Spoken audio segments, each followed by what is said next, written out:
We are cooling. Sometimes you gotta walk through it and do it. Welcome to Sunday Coolin with them Coleman. Hey. Welcome to Sunday Coolin with them Coleman. Hey.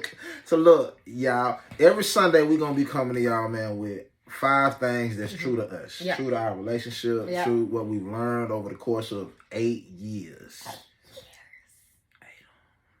What did you say? 8 years. Going into 9 on. Yes, I'm so excited. Yeah. This is Ooh. good. This is real good. And I can't wait till we get to that big boy 10. But we'll talk about that later. Right now, we finna talk about the top 5 lessons that we learned in marriage. Yep, so far. Over these 8 years, man, it's been a great 8 years. It's been trials, tribulations. Yep. I think for me, my number one thing, that if I'm gonna start off, can I? Yeah, go ahead. May I? I always gotta make sure the ladies first, fellas. Don't. That's a lesson. It's not even in this one, but that's a lesson. Okay, go ahead, babe. All right, number one for me, I would say that I have learned in marriage is that we don't go through anything. Mm-hmm. We grow through everything. Yeah. And so what I mean by that is that I think when people talk about like it take work to get married, it take all these different things, and you start thinking about, well, we going through this, or we going through that, or whatever issue may come to your life and to your marriage, and what has come to us has been a lot of different things over the years. But adopting that mindset of growth process and not just lugging through this marriage, it has allowed me to really have a mental clarity about it's gonna get better.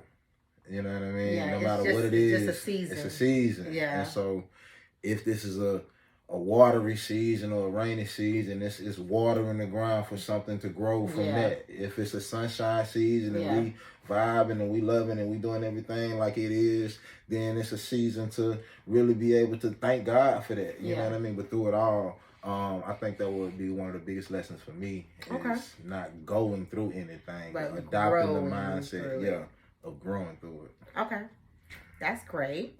The second one I would say is that it's your own to create. Marriage is your own to create, right? Because a lot of times we look at other people's marriages, especially being not married yet or going into a marriage, and you're like, dang, I want my marriage to mirror this. Yeah.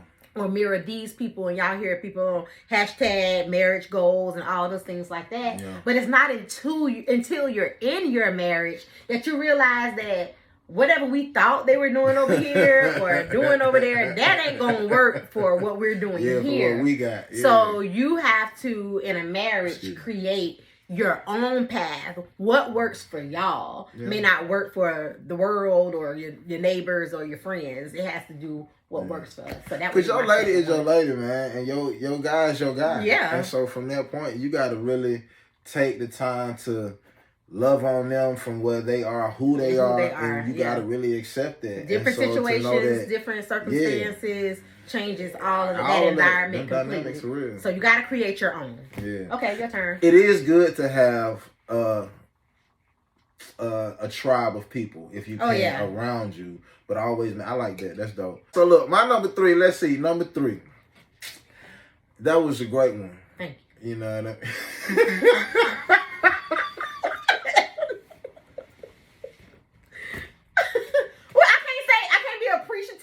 Of the comment? No, it's not that you're appreciative. That thank you was a little loaded. Oh. So number 3. We have for me, something I want to really think about, like number 3.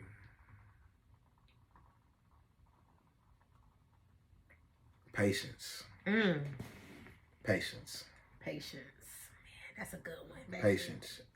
Like, it say patience is a virtue, but you really have no idea how much I thought I was patient before marriage, and I realized, oh, I got a little ways to go. Like my patience.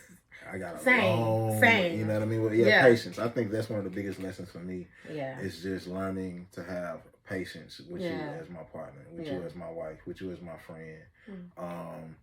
Because the different nuances or spaces that I thought about what I thought you would be or what I thought I would be. Yeah. You know, sometimes those things just didn't line up at that time. You know what I mean? So to have patience and to see where it is today, that's one. And the patience pays off, right? It does. Then you get to see, okay, I was able to just not rush it, be patient, and then you get to see like what the patience pays off to be. Yeah. You know, and I feel the same way. I feel like I sometimes you may grow a little faster than somebody, or you may not realize, you know, they may grow faster than you, or just have more information, or whatever it may be stronger in a certain area.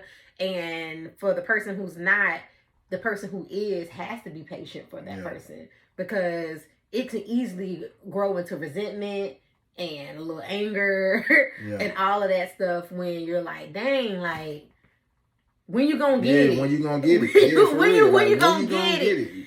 But and like, this takes time. That's why marriage is a lifetime. And I think for me, I would say that I pride myself in asking you questions, like really doing check-ins and saying, and then seeing and hearing what you're really saying, and I can be more patient in this area. You know what I mean? Because I see where I have been, it's gotten better, it's gotten greater. There's a growth process in that area, but there's still sometimes like, okay, let me just take a check-in, see what's going on for real. You know what I mean? Are you still working on this thing you say you're working on? Because we can be comfortable sometimes. Yeah, can be. So that's 3 would be patience for me. Yeah. I like that. That's good. Yeah, appreciate that. My 4 is going to go back to something you said in 2, which was having a tribe.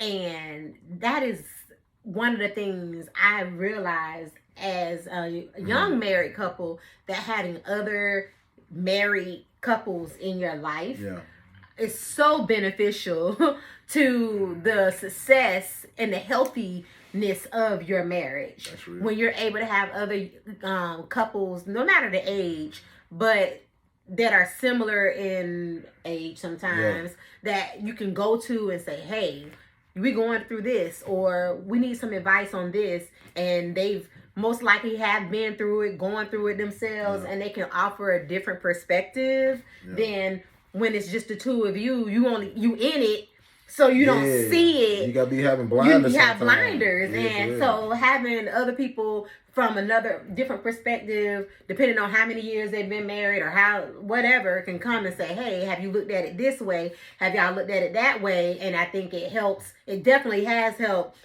us kind of come back to each other and be like, okay, we can kind of see it now versus before we brought in that collective of married people who can give us good advice. Now, be careful about who you include in your tribe, because everybody can't be in the tribe, and it has to be a limited, trusted group of people who have your well-being, your marriage well-being in mind, because everybody don't want to see your marriage win. But if you got a group of people who do, keep them close. Hold on to that. Yes, because it's very important to the success of your marriage, and it's a two-way street. Like, y'all are there for them, we're there for them, vice versa. So that would be my number 4. Make sure you have a tribe.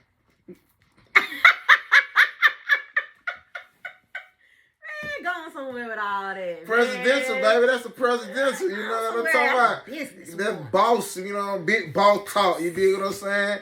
Get you a tribe with big boss talk. Exactly. Now, I love that. I really think that that's, when you said your marriage is your own, that's big facts. You know what I mean? That's a 100% true, that you got to make it your own.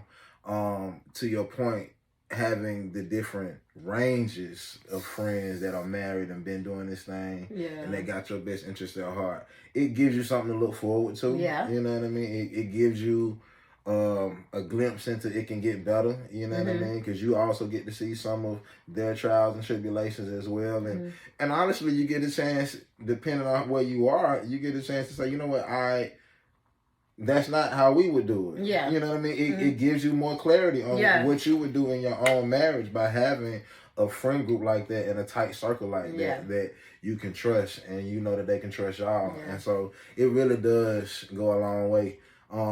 So dig that. Number 5, man. We're gonna go ahead and round this thing on out, man. Put this thing around again. What did I learn in this marriage that has been the coolest thing and has kept us cooling for all these years? Rounding out the top 5. Come on, babe. Come on, give us the top 5. Travel and have fun with your partner, man. If you can't have fun with the woman that you love, if you can't have fun with your husband, if y'all can't go somewhere, and it ain't gotta be anywhere extravagant. I'm saying just go and be together and have a good time. Yes. Like really get out the house. Don't be no dry hermit. Go do something. And whatever that is for y'all, let it be for y'all. I ain't saying we love to travel. Like, we love to be with our family. We love to have a great time. Yeah. We work hard, and we really like to play just as hard as we work. You know what I'm saying? And all of our family know that, and that's why we love them, and that's why they love us. Cause we be like, if it's a chance to go, we gonna go. We gonna have a good time, and we gonna cool out. And I really got expanded in travel when I met Qatar. You know what I mean? When I met her, she first one put me in first class. You know what I'm saying? Put me in first class. I got on first. I got off first. I got on first. I got off first. First drinks. First seat. First drinks. First food. First snack. First snack. First what? First got on first. Hey, I got off first. I got on first. I got off first.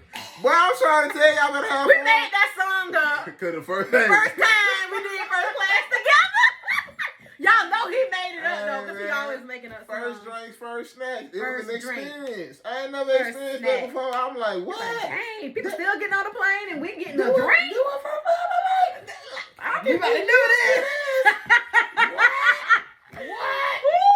Then you see the folk come on, that's cool, but then some folk be coming on hating, I be like, bye. You know what I mean? I remember the first time we was on, this guy asked him if he was a rapper. Yeah. So you ain't supposed to be on first class as if you ain't a rapper? Come on. Nah, we just hard-working people. It's all That's good. All that is. So yeah, man, travel, have fun. Yes, have fun with your partner. That's a good one, love. That's what I have learned the most. No matter how hard it get, no matter what. Like, one thing me and Tara did, and we still do to this day, is we start laughing a lot of times after disagreements or arguments, because we know whatever it is that we disagreeing about or having a conversation about or just not meeting on right then and there, it usually be either my own hang-ups or some hub, and we just finally get to that point like, man, it's not that serious. It ain't that serious. And so we have fun with each other no matter what, no matter where we going. So through it all, have fun with your partner. Go places. Because if you like them, you love them. You love them. And I know I like you. I like you a lot too.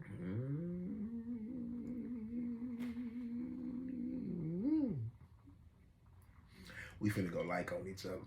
Hey!